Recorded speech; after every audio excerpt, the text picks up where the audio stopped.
Hello, everyone, and welcome to another inking drawing stream. We're going to be working on Myles Maarav. Last time we saw him, it was jury duty, but now we're moving on to the letter K. So we have in the first half that we're doing this week, we have Myles dressed up as the king and doing some karate kicks on top of a castle keep, because why not? But first, we gotta do a little bit of work on the background. It would help if I pull this down. So a nice little fluffy, happy fluffy cloud floating around.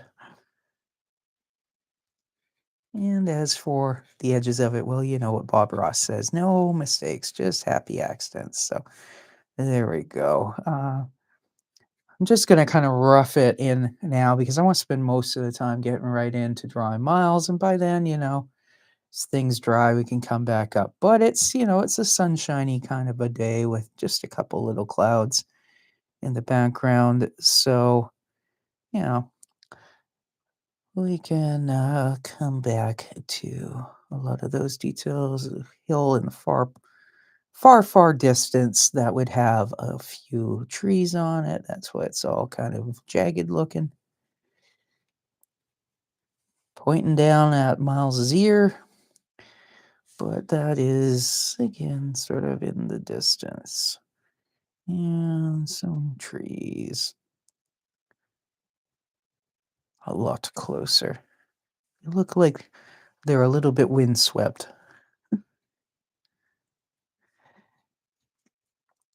So the concept for this book, as I think I've mentioned before, was quite a while ago, like 2023 maybe, probably 2023, 2024 at the latest. Anyways, no, it is. I don't remember, one of the 2 years. It all blends together. But another YouTuber named Struthless had this art challenge they called the Alphabet Superset, where it's like whatever kind of art you do, you pick a project and then you pick kind of topics that would relate. And each week you do one of the topics that pertains to a letter of the alphabet. So that's where we started with in this kind of. At first, I kind of knew I was going to be drawing Myles, but I didn't. Actually, that was when Myles was a very new character, so I didn't even know much about the little dude at that point. But I learned through the project. Anyways, it ended up being Myles and his pursuit of happiness. And I think what I'm going to end up doing once the main illustrations, like these spreads, are done, is that I will have a kind of a narrative that goes in between. And with the whole alphabet thing, I think I'm gonna end up like spoofing, the kind of the kids' books that are, when they're first learning to read. So it's like A is for, B is for, you know. Um, so kind of be that, but not aimed at kids for sure. Not that it's like adults only. Like we're not gonna P is not gonna be for pussy, put it that way. um, at least I'm not planning on that.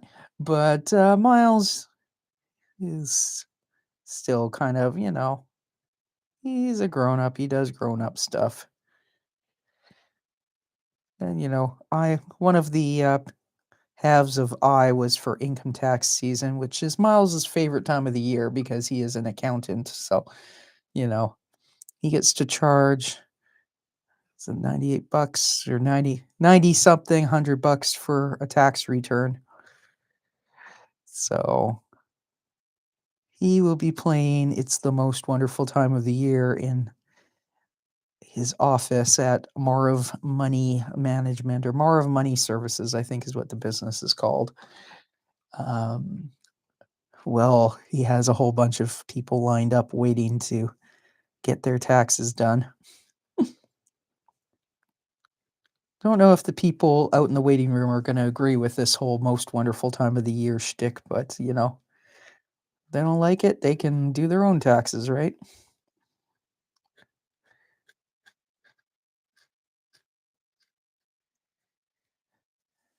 So one of Miles's aside from the whole accountant thing, one of Miles's characteristics that I actually discovered through, working on this project back on the spread is that Miles is an Elvis impersonator, so that's where this little spread comes in. We've already seen him once in the spread as Elvis, wherein he was eating his lunch and daydreaming about being crowned Emperor of the Elvises or Elvises,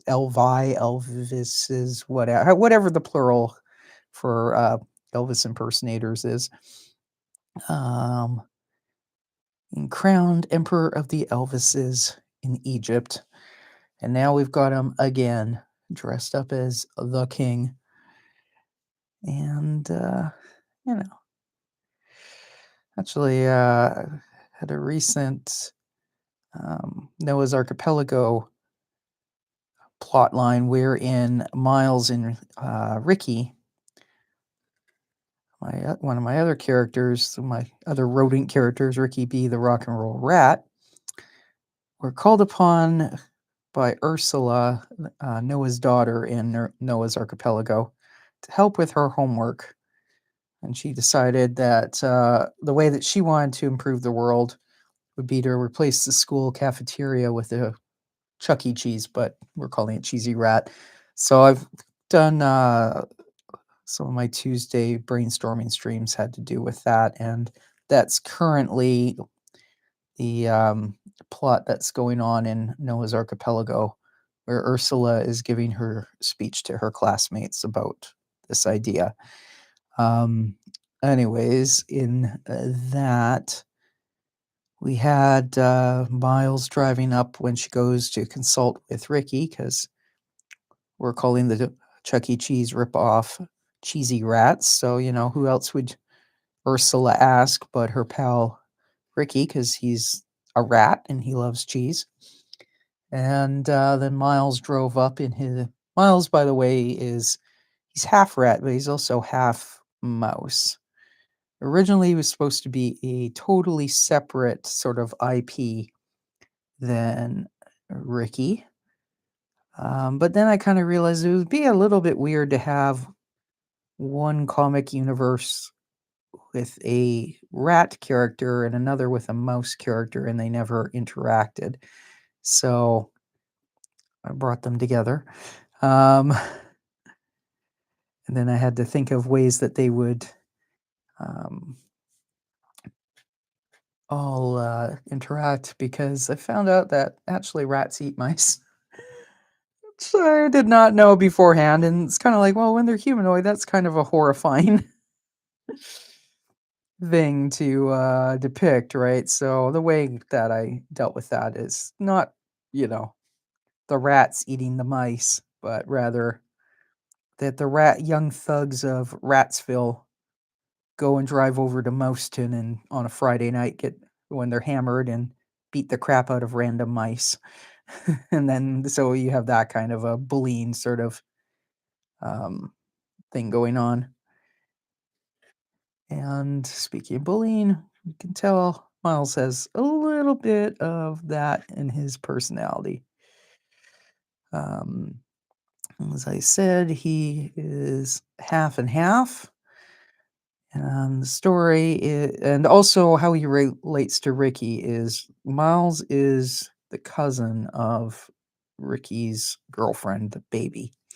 So, baby's Aunt Belinda, bit of a wine aunt, can't hold her booze and also can't follow GPS. Well, I guess Miles is 28, so I guess 28 years ago, I don't know, was GPS really a thing? She can't read a map in any case.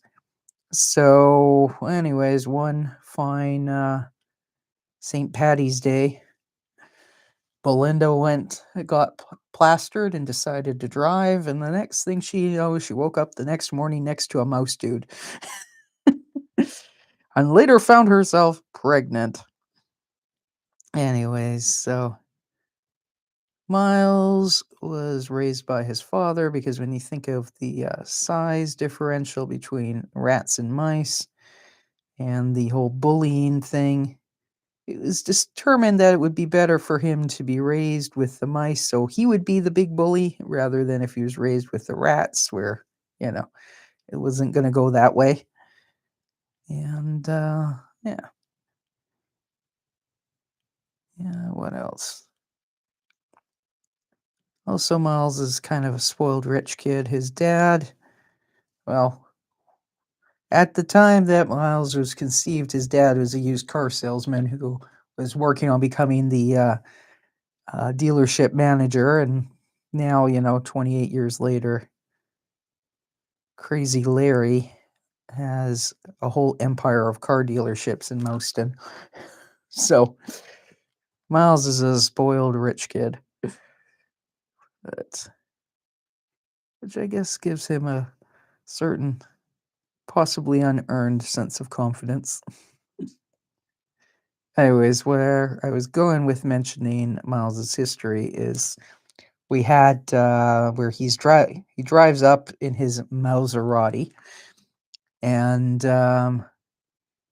Ricky and Ursula have questions for him. Has he ever heard of this cheesy rats place? But when they describe it, he just kind of cuts them off and says, "Yeah, yeah, that's called Rockin' Randy's." And it turns out that was his first job as a pimply teenager, getting hired to. The mascot there was, a guy dressed up like an Elvis impersonator, and Miles got hired to put on the suit and be Rockin' Randy. Unfortunately, he had a bit of an attitude problem. Possibly told some mom to F herself during her kid's birthday party, and got reassigned to the fry machine in the back.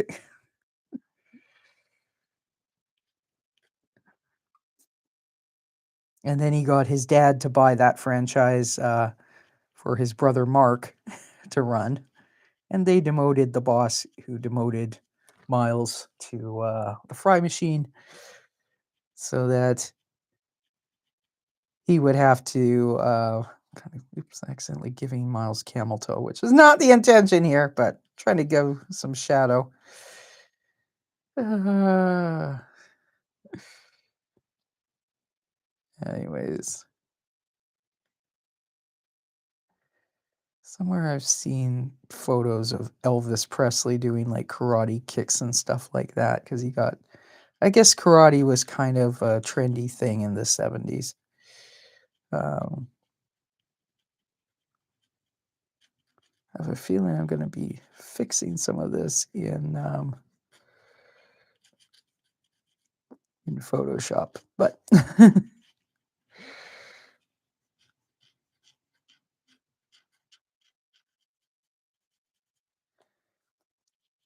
maybe it's just going to be a darker suit, not a white suit, because Elvis did have some rhinestone suits that were like black and powdered blue and the like. So,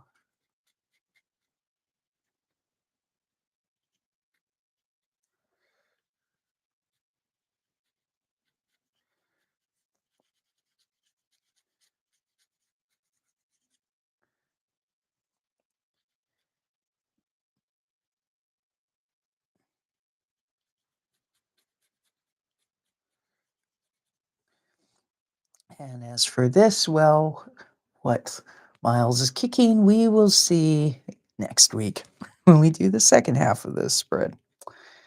Anyways,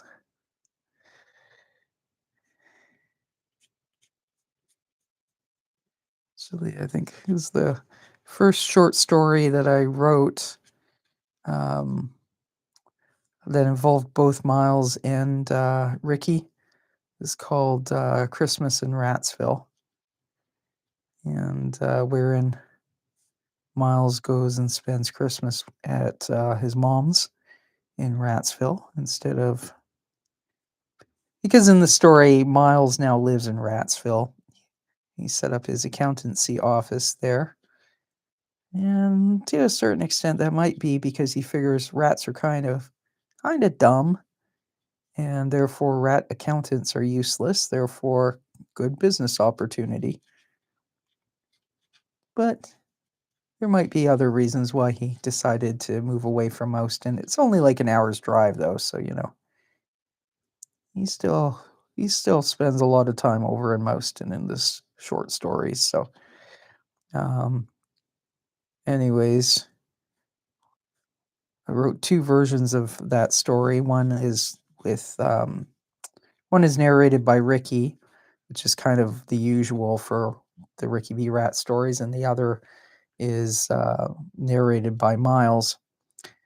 The Myles version was in an anthology that my writing group put out. Um, yeah, Christmas of 2024. Yes, it's funny. All seems weird to think of that it's already 2026, although we're like a sixth of the way through it now. But anyways, so not this past Christmas, the Christmas before it. Anyways, so it is actually, I should put a link to that below because you can purchase it. It's cheap and it's available on Amazon. Um, and it's called The 12 Tales of Christmas, which unfortunately isn't the greatest title for SEO. But, anyways, if you search Cowichan Writers Group, it comes right up. But, anyways, Miles narrates that one, and it's about moving to Ratsville at Christmas time. But what's in the Ricky version of it is Ricky, of course, knowing what some of the rats like to do on a Friday night, and that they pick on mice. When Ricky finds out that, quote, that weird little dude is Baby's cousin and not, a potential rival, um, then Ricky's all friendly and whatnot. But he asks Miles if Miles is nervous about moving to Ratsville. And Miles's response is, "I know jujitsu." And Ricky's kind of like, "Oh, okay, okay." And then Miles opens his jacket and shows him the butt end of a pistol and says, "And if that fails, I have a backup plan." So don't mess with Miles. He's heavily armed, and is he? Does he have his hands and fists registered as lethal weapons? I don't even know if that's really a thing, honestly. But if it is, Miles would probably do it just for the ego boost. Anyways, let's get back to working on the background. I gotta be careful to not smudge that. So this is gonna look a little weird, but here I just want some really short kind of zigzags that are really squished, just to kind of give the impression of trees. I'll add some more hills over this side as well, so it's not just like one random hill and then, you know. I find with these, instead of like doing line, line, line, then that tends to make it a little too smooth looking. So I will kind of do like this. Yeah, although it is kind of a smooth hill. It's not really a jagged mountain, but where I am on Vancouver Island, we have a lot of these sort of hills, and in the distance, you can't really see individual trees. Although sometimes will be like one random one that sticks up that's like way taller than the rest. A lot of times, if you pay close attention, those ones honestly often are where there's a little hollow. Um, but I have the odd one that's a little bit taller. But otherwise, you kind of just see these tiny little. You can kind of make out individual trees at a distance, but not really well. So they kind of end up looking a little like that. Obviously, if you're familiar with, Bob Ross and he talks about having blending out mist at the bottom, that's totally true, but, it's kinda well, it's not that it's impossible to do with pen and ink, it's that you have to plan in advance and not put a hard line in there first. But, we'll just kinda ignore it, call it a stylistic thing to have those hard edges. So,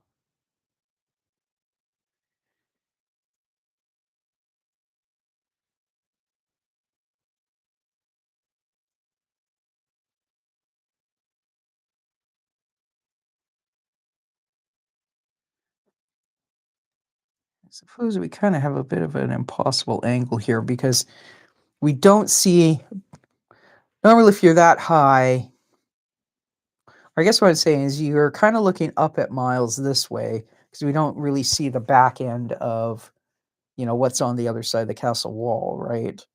So, normally, then you would expect it to just be sky behind them, but, it's the cartoon universe. We don't obey the laws of physics here. So but if you were doing a shot like this and, like, something that's supposed to be like a realistic comic, then, yeah, you would wanna have reference images because 'cause you're not gonna it's gonna look different is my point if you're doing this realistically.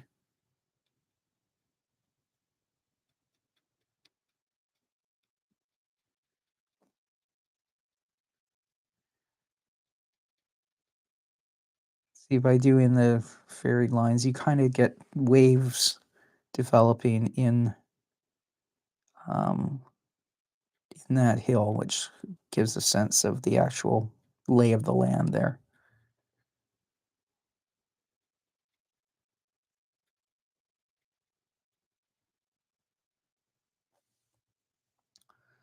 So, yeah, maybe well, maybe this is kind of a river that no, I don't know. I don't really feel like river.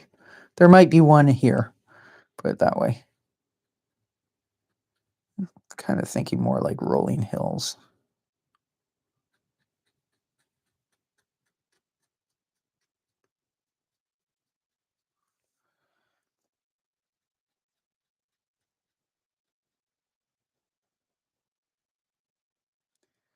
I was doing Ricky B. Rat podcasts, but I kind of gotten a little sidetracked from those. But Miles's voice always is a little bit nasal, and he always sounds kind of pissed off, like he's just seething. Although, that's not to say Miles is always angry. I'm working on a painting right now where Miles is at the carnival, and he's got a big old grin on his face because he's got the things of cotton candy where it's the big giant plastic bag and there's like a paper handle sort of stick in them. So he's got a gigantic thing of cotton candy the size of his head in one hand, and he's got a candy apple in the other hand. And he's looks so happy you'd think it was at tax season and not, the fall fair. But he does tend to be kind of a pissed off little dude with some anger issues, which kind of makes him fun.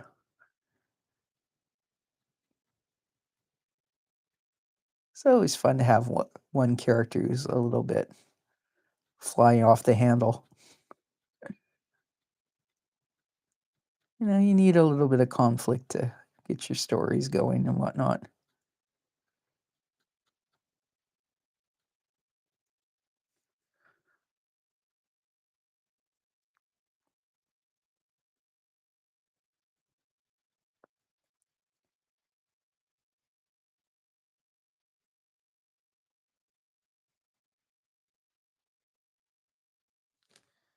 Yeah, and then we've got that kind of little V going down that leads your eye back to his big old ears. So, yeah,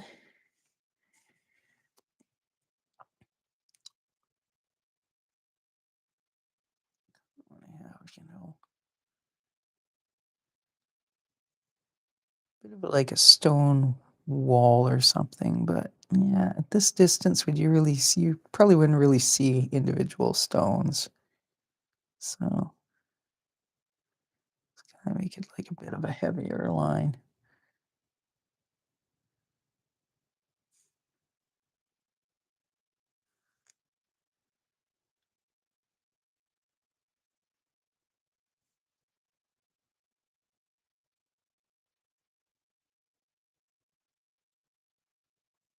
Maybe you get a little gate there. Now this is being drawn about, I think, 25% bigger than it's actually going to be. So this is 28 centimeters long and 20 centimeters wide, I think. And the actual, it's my little Myles book. Um, the actual print size is going to be, I think, is it 6 point? Okay, it's 30% bigger. So what I'm saying here, okay, so it's going to be A5, which the cut size, I think offhand, that ends up being 5.5 by 8. But then you need a bleed, right? So, um, anyways, all that stuff.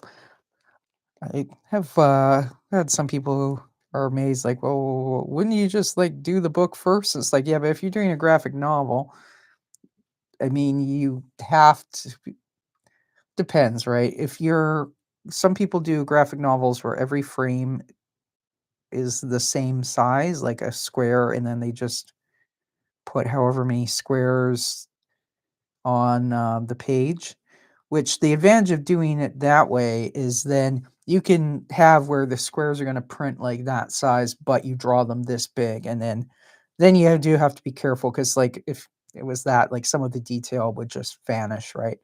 Um, but sometimes, anyways, you always want to draw it a little bigger because then when it gets shrunk down, your work looks a lot tighter. Um, I'll try and have like some furrows here.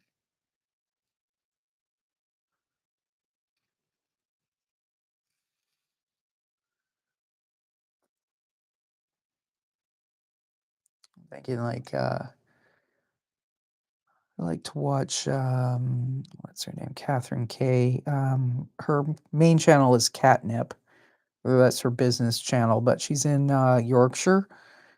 And sometimes you see when they're doing road trips around Yorkshire in the background, you have these patchwork fields, different shades of green, and you can see different furrow patterns and stuff like that. It's pretty cool. We're not going to get super detailed like that right here, but we'll kind of indicate that here's where it's going to be close enough so you can kind of see that there's a stone kind of.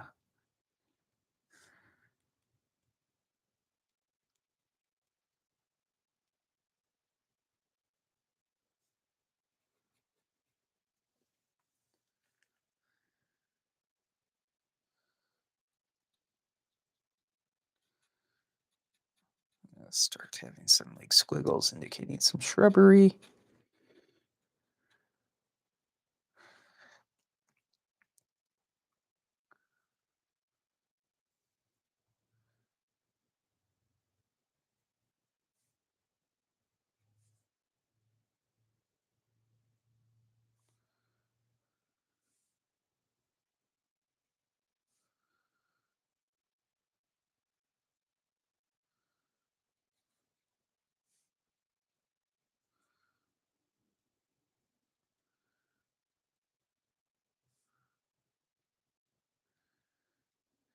So, of course, it's a lot easier to get that kind of rolling countryside with patchwork fields vibe when you're doing, you know, a colored medium, whether it's watercolor or acrylic or whatever, but where you can have the different shades of green and tonalities where it's, It's a little bit difficult, and also I gotta keep in mind perspective, so those lines go in there, the vanishing point, I guess, is gonna be over here, which kind of then I'm gonna have to remember that when I do the other side. Um, yeah, actually, we may wanna kind of try and keep the vanishing point, maybe I'm just gonna make a little X there. This is gonna be outside, like, this black line is the cut line, and then I did a little pencil mark for, quote, unquote, "the safe zone," about 5 millimeters or so. I know if you're not a big fan of, metric, I get it, I usually do inches and quarters too, but the sizing is for this is kind of a little, um it's easier to figure out the math, in, millimeters in this particular case.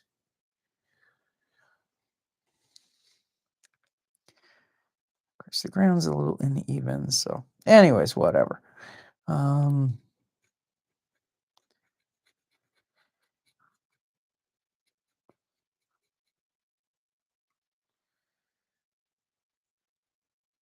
have some hedgerows here. Maybe we'll have some hedges on the other side of here and there.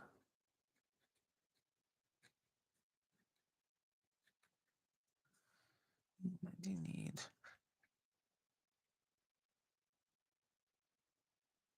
a little bit of detail in the trees as well.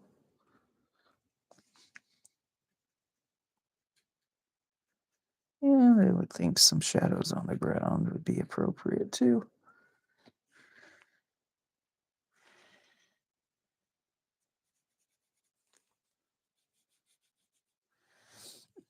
Pulling this out of my butt is a little bit awkward. No,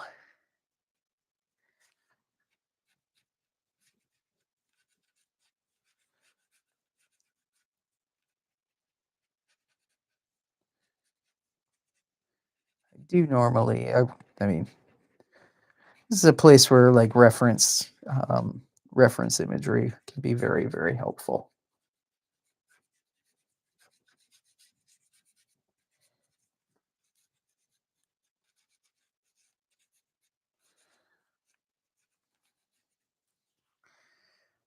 All right, now I think I am gonna fatten up the lines around Miles. So I'm gonna switch nibs to a slightly bigger one, and then I'm gonna use a thicker still for the rocks. But we'll come back in probably with this nib to do like rock kind of texture stuff afterwards. So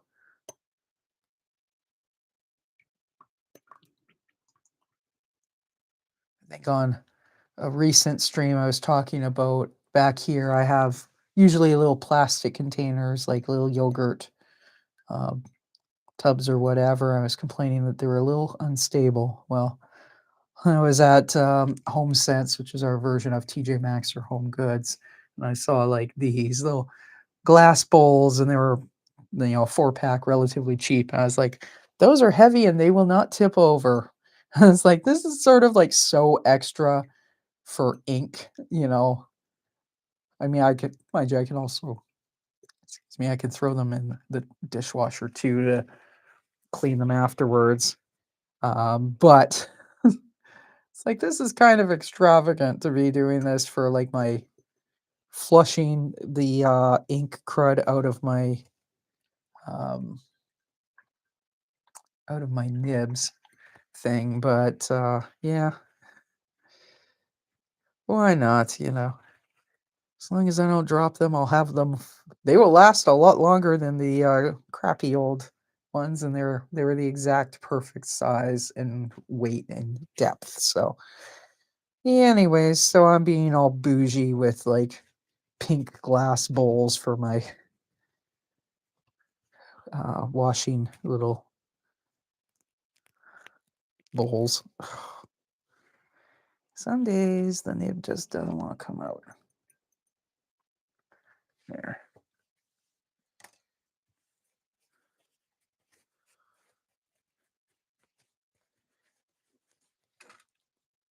Okay, let's go find us.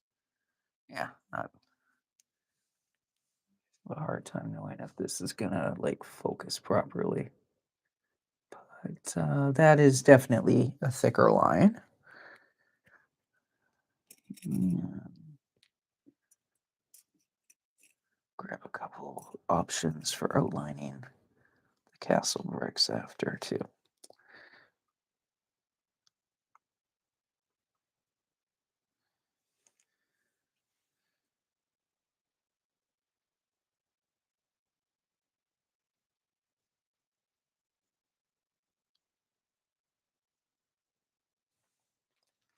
So just given that, slightly heavier line kind of helps Miles to stand out a little more from the countryside. Gives a little more weight to him, although he'd probably be offended by that comment.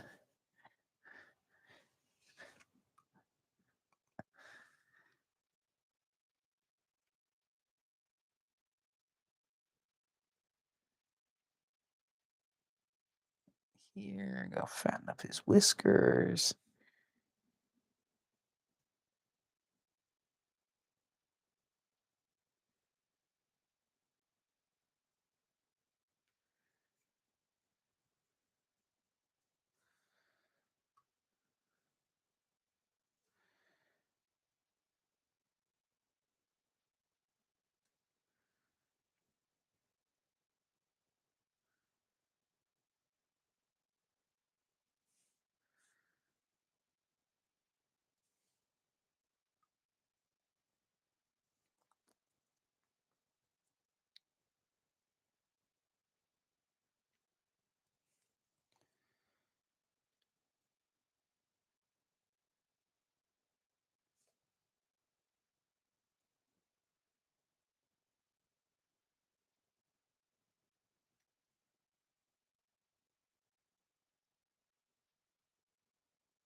That gives him just a little bit more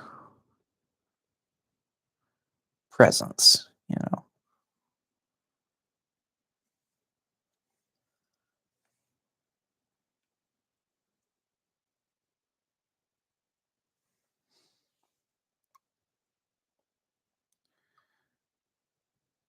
I think I'm going to use this nib for outlining the blocks, and then I'll use a fatter nib for the top.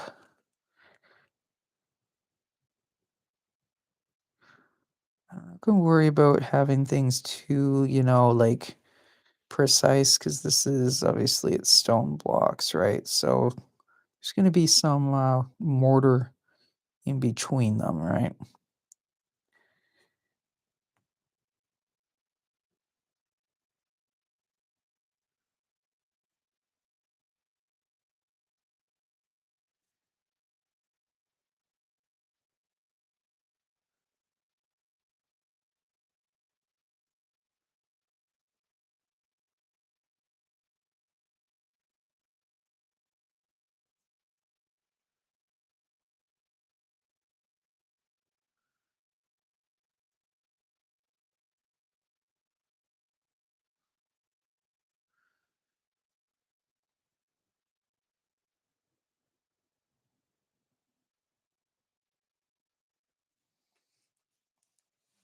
Some of the blocks are smaller than others, of course, but it's kind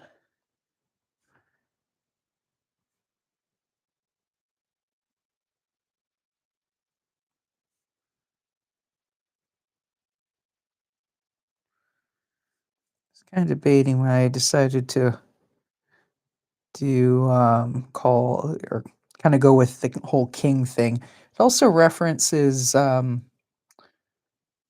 the Nutcracker suite. The Nutcracker prince does battle with the Mouse King. So I'm actually working on a painting of Miles as Elvis on stage, and there's, like, screaming mouse groupies in the background and all this stuff. Part of me is debating, like, 'cause I've got some areas that are empty.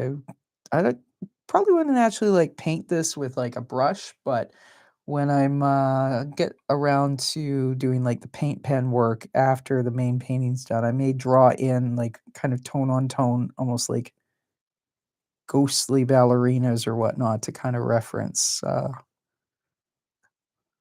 Nutcracker connection, you know? Obviously, to the best of my knowledge, there hasn't been any, production of the Nutcracker where the Mouse King was dressed as Elvis, but it would be kinda hilarious if somebody did.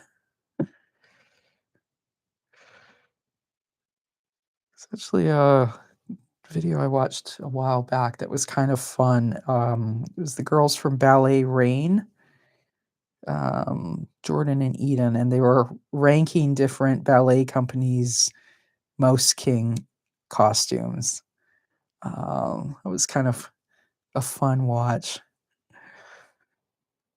You know, which ones kinda made him look more like just a prince that had, like, ears, which ones kinda go all out with the theming, make him look kinda more rat-like, so but none of them had an Elvis-style Mouse King, and that's kind of a shame. I guess it wouldn't really work so well with or it wouldn't be expected so much with, classical ballet, but, be kinda awesome.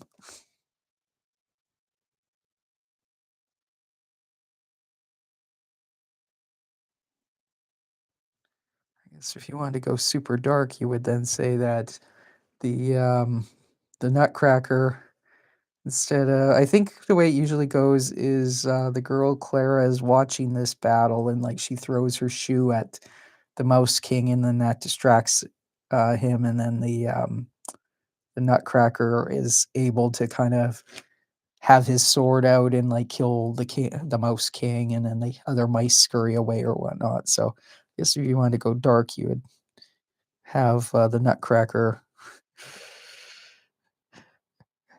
have a prescription pad, but that would go over the heads of most children and even a lot of the adults in the audience, and it would probably be a little too disturbing, a little too black-pilled, but it would be funny if you have a very twisted sense of humor.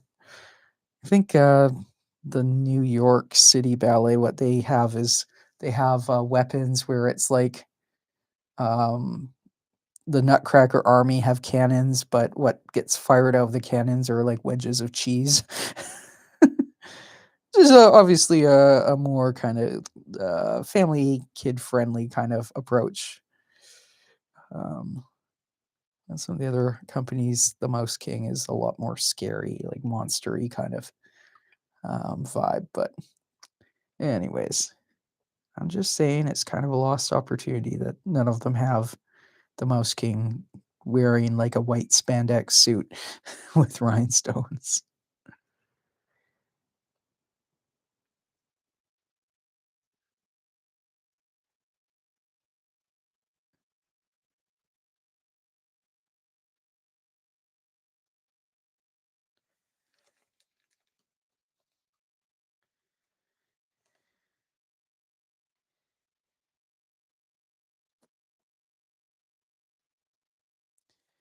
But anyways, my point is in that painting that I'm working on, I'm kind of thinking that once the main painting is done, I may kind of go in with paint pen and kind of like draw in these kind of like phantom ballerinas dancing around Miles,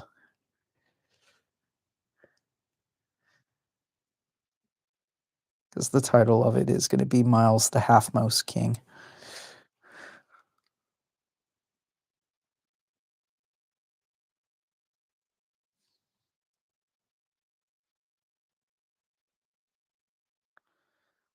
So I kind of referenced that Nutcracker thing in one of the Ricky B, the Rock and Roll Rat podcast episodes where the girlfriend baby's really into ballet and she drags Ricky to ballet class with her as like it was like a New Year's thing or whatever, but anyway, she made Ricky go to that, and he wasn't impressed, but he gets there. There's Miles taking a ballet class, dancing with ballerinas, kinda knocks one over, but he catches her by, like, sticking his hand out and grabbing her boobs. Um, and Ricky's like, "I think he did that on purpose." "Yes, Ricky, that would be wise thinking." Anyways, Miles gets kinda defensive because, as he says, ballet is a perfectly acceptable pastime for a refined gentleman. And then Ricky's kinda like, "Oh, okay." And then Miles says, "Plus, it's a great way to bone ballerinas." There, so we have the rough outline. I'm gonna go over and do right now with these, but I think I am gonna really thicken up those lines with a different nib. But the other nib would kind of make a mess of these corners, so because it's a little too fat. So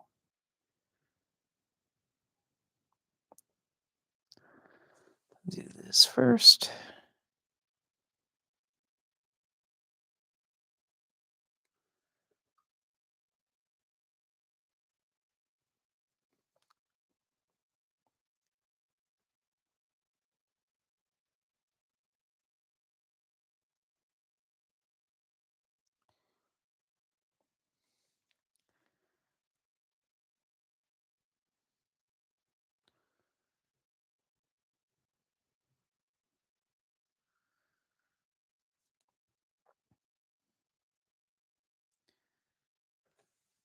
Friends and classmates and different painting classes I've taken over the last couple of years where they ask me about my characters, I explain them, and then they always just look and go, "How does your brain work?" I'm like, "I don't know.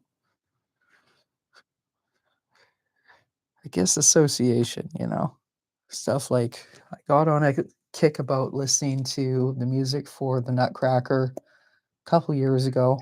Still often, not every day because it's like an hour and a half, but sometimes first thing in the morning, I usually when I'm doing my morning pages journaling for anyone who's kind of familiar with that whole artist's, way kind of morning pages thing, I often will, like, open up my laptop and find, like, some sort of classical music thing. I mean, not all necessarily, but I just find if I listen to like, my usual listening is, like, rock, punk, 80s hard rock, that sort of stuff. But then I get distracted by the lyrics. So if I'm trying to write journaling, then it's not good journaling music because you know. So whereas like classical stuff, either there's no lyrics or they're in like German or Italian or something.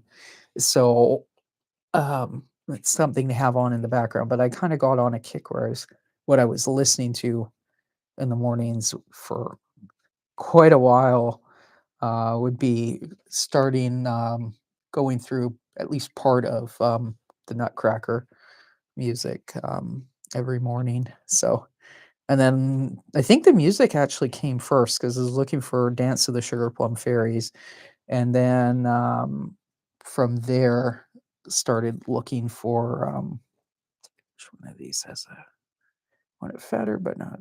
I guess they're about the same size. Um, So I was looking for, like, Dance of the Sugar Plum Fairy, and then afterwards started looking into the ballet and that sort of stuff. So, and you find out these details and go like, "Oh, that's kinda cool actually that they have a Mouse King, character." And then if because I have a rat and, mouse sort of world, and it's like, "Well, this seems obvious."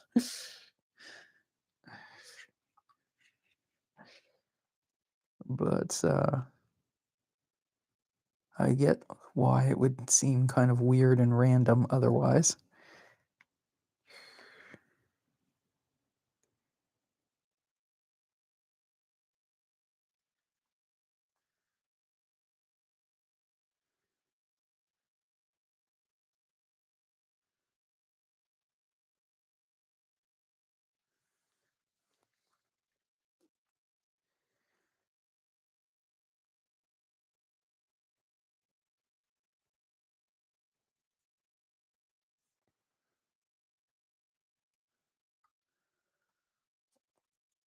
Everybody has their own kind of,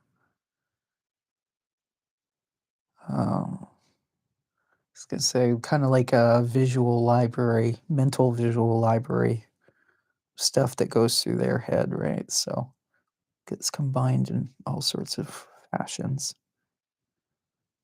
Like, actually not that long ago, I ordered on Amazon. Remember, I found out they're called Hussar jackets, but if you're familiar with Adam Ant, that kind of like the black jacket with the gold braid, and it's sort of a military style, right? So Adam Ant wore one. And then apparently the story goes, I don't know how accurate this is, but I have heard this, that he was at some event, back in the 80s when Adam Ant was the huge rock star. Still, it was at some event. Michael Jackson was there. And Adam was wearing this black and gold hussar jacket, and Michael Jackson's like, "That's a cool jacket. Where'd you get it?" And Adam told him. I think his was, it wasn't like a vintage one, but it was like Vivian Westwood, I think, had made it. And it was like based on military jackets from like the early 1800s, British Army and whatnot. Um, Anyways, so on the next thing, anyone knows, there's Michael Jackson wearing the same jacket.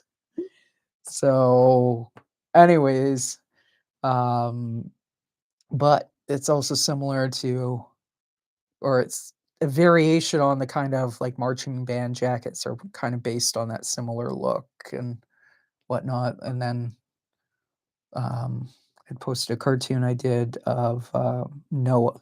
On Sundays, I usually try and post like random Noah cartoons for my sketchbook on the Noah's Archipelago Facebook page. And one of my regulars there, I had a cartoon where it was Noah wearing a red and gold jacket like that. And his wife Ruth is like, "You're not wearing that to Costco." And he's like, "What? You don't want people to think you married Adam Ant?" And her comment is, "I don't want people thinking I married Michael Jackson." And anyways, one of my regulars commented that her first thought was Sergeant Pepper's Lonely Hearts Club Band. As I hadn't thought of that at all, and then when I saw that, I was like, "Oh, yeah, that's exactly what it looks like." you know. So, and I mean, I listened to I listened to Sergeant Pepper's. I think it's actually, I'm not a huge Beatles fan, but of the Beatles albums, that's the one I'm into. But yeah, it just never occurred to me until somebody else mentioned it. Um,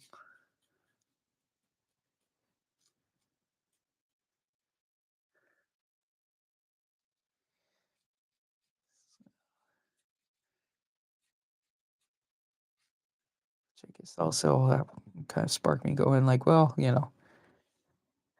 Wells here is dressed up as Elvis, the king of rock and roll. Michael Jackson was the king of pop back in the day. But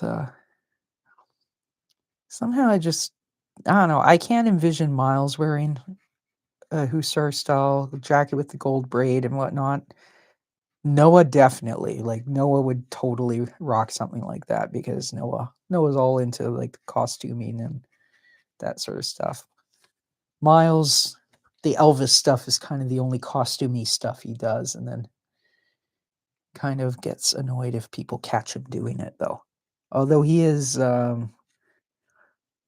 guess it would be if people from his regular life catch him doing it. Obviously, I mean, he's a part-time Elvis impersonator, so he is on stage as Elvis at times. But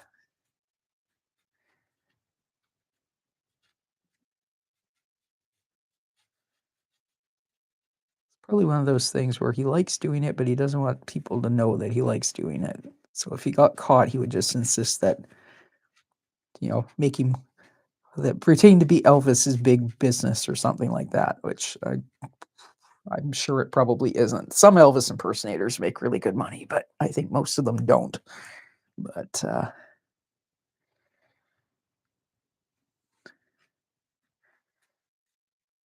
is one of those things where it's like, I don't know.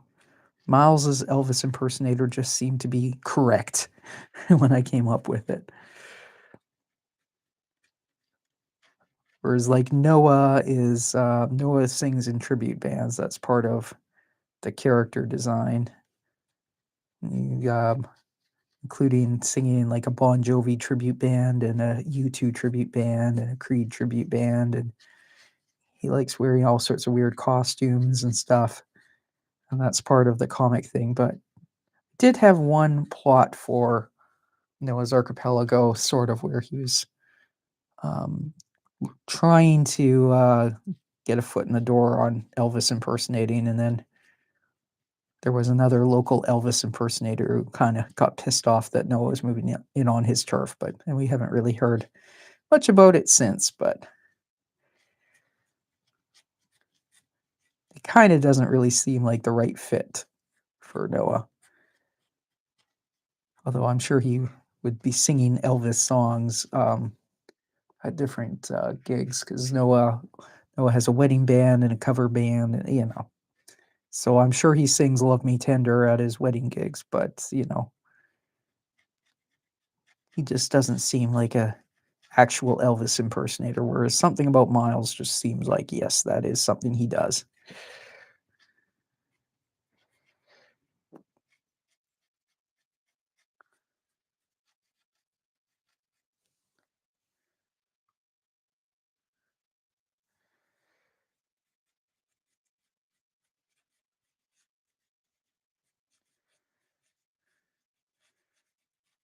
Texturing of the rocks is gonna be the slowest part. That's how it always goes.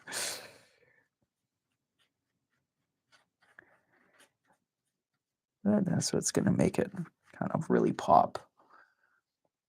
It's always kind of fun because I'm streaming through my laptop, so it's kind of just over that way. So if I move my head, I can actually see it in the camera, and it's funny how different things look in the camera versus, you know, kind of getting the tunnel vision looking straight down at the actual piece.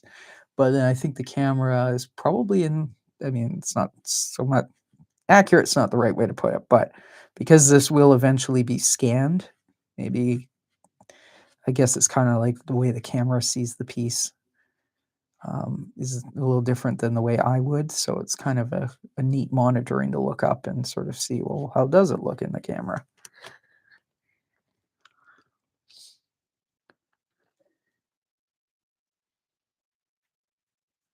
Obviously, I'm just kind of like more having my pen strokes kind of around the border, because I'm envisioning each of these is a little bit, you know, um, convex poking out of the castle wall. But I'm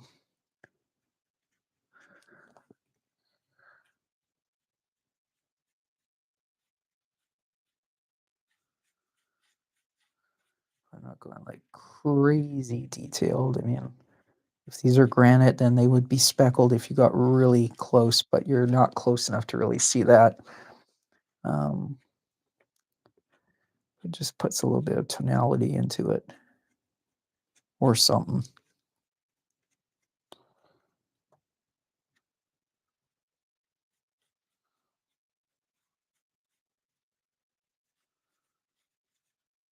Some of these would probably be a little lighter than others.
Like some of these are looking darker than others, so I might come in to kind of like fatten up some other ones just to kind of balance them out a little. Although, if this is a big castle, who knows how long it takes to go. You get your rock for this course from one part of the quarry, and you know, by the time you're doing a different row, the quarry stone's a little lighter, a little darker, depending on the vein. But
boy, we is over an hour. It's kind of a running joke. They'll look at that, go, "Oh yeah, I'm just doing Miles doing a high kick on like a castle wall. Oh man, this is I'm gonna have to pad out my time. This is gonna be done in 20 minutes. What am I gonna do the rest of the stream?" So far, I always have backup stuff like the next page ready to go in case something actually was done very. Oops. Pay attention, Pyra. Ah! Well, clearly they got one in a block that was actually basalt. Yeah. It does make that rock extra dark, and then we'll make some other rocks extra dark to go with it. I think the shortest live stream I've had was like 38 minutes because there. Now we're gonna come and do a few others that are really dark. And that was one where I didn't, or the next thing I had ready to start would have, I knew was going to take over an hour and be super detailed. So that one I just did a shorter stream, but mostly it's been like 45 minutes, more like 50, something like that.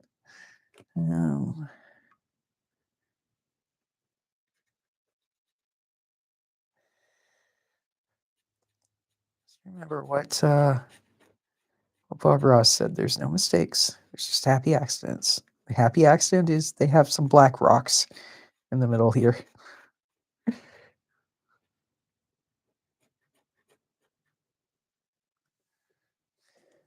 I'll pick probably maybe this one be really dark down here. Um, anyways, things happen when you're not paying attention with your ink.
anyways, I guess my point was earlier was that these things usually take longer than you thought they would. Every so often, run into someone who will hear like that I'm working on graphic novels and stuff, and they're like, "Oh, I have a story. I'd love it if you did mine." I'm like, "Yeah, a couple problems with that. I have 3 or 4 books on the go that are like my own projects that will be planning to put on sale." you know. Second of all, how long is your story? Oh, it's not long. How long is it? 50 pages. Oh, okay. So, and that's all prose. And I just kind of tell them, I don't know. Ricky B goes to sea. I think so far I'm like, I stopped counting the hours I had put into it at about 300, and that was a couple years ago. I haven't been working on it solidly, but once read somewhere, somebody said, "Oh, it's about 1,000 hours per book." I'm like, yeah, that actually. When I first heard that, I thought that's BS, and then I started tallying. I realized, yeah, actually, that's probably correct. Some graphic novels, that's a underestimate. Um, and figure out what minimum wage is and would they like to pay you. You first of all, you want to be paid more than minimum wage, but even at minimum wage, do they want to pay you for 1,000 hours of work? And the answer is always no. It's like, well, yeah, that's why I tell people no, I'm not interested.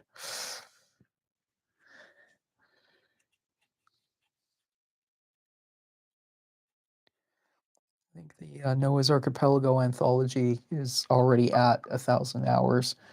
I'm getting close to being done, but I still have to do the cover, and then there's uploads and all that sort of stuff. But granted, I'm including there the drawing of the comics, so some of that 1,000 hours was done in like 2022. But yeah, it takes a lot more time than people realize.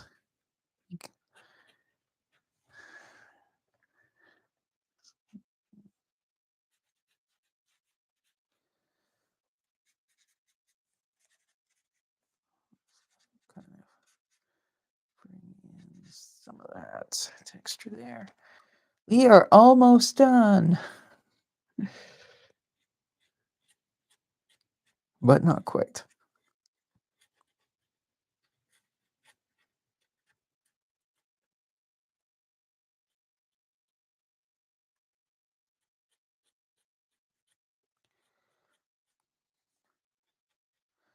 Make this one super dark again as well.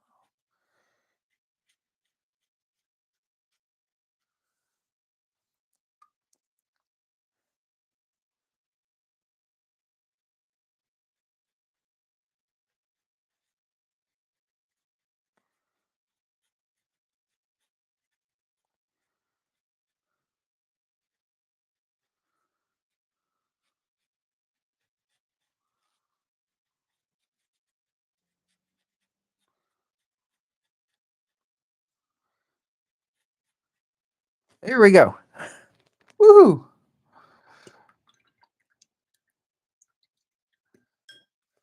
So let's bring this. So we got the cloud in the sky. And part of me wants to do more detail in there, but also if it's a white cloud and whatnot, it's probably not. Now the sky, if it's a blue sky, those July days where you look up and it's almost, well, not navy blue, but it's a really deep, deep blue, and then it's lighter blue down here. But pen and ink, I think, would just leave it blank, right? I got the countryside in the distance, couple trees poking up on the far hills, couple bigger trees, some fields, and then Miles, of course, doing his dressed as the king, doing his karate kick, and he's standing on a castle keep. So that is today's little line. And next Monday, we will do the other side of the K spread because, he's kicking something. And we will see what and who next time. So, hope you've enjoyed this little venture into the world of Myles Maarav, my mouse, half rat dude character. And this is, again, it's a page from a book I'm working on called Myles Maarav's Pursuit of Happiness. And this is the spread for K.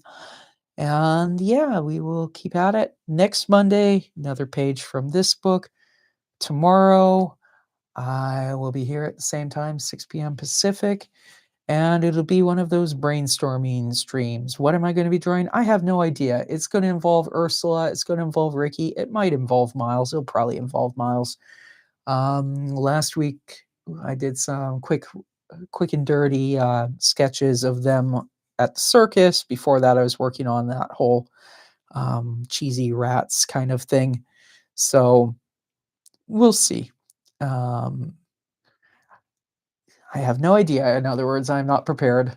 Hopefully, I'll have some idea by the time I hit go live. But and then on Friday, I will be doing another inking stream. I had been doing some stuff from the bonus cartoons for the first Noah's Archipelago anthology, but now I think I'll probably in March start a Thursday stream working on Noah. His name's Noah Thorson Thursday.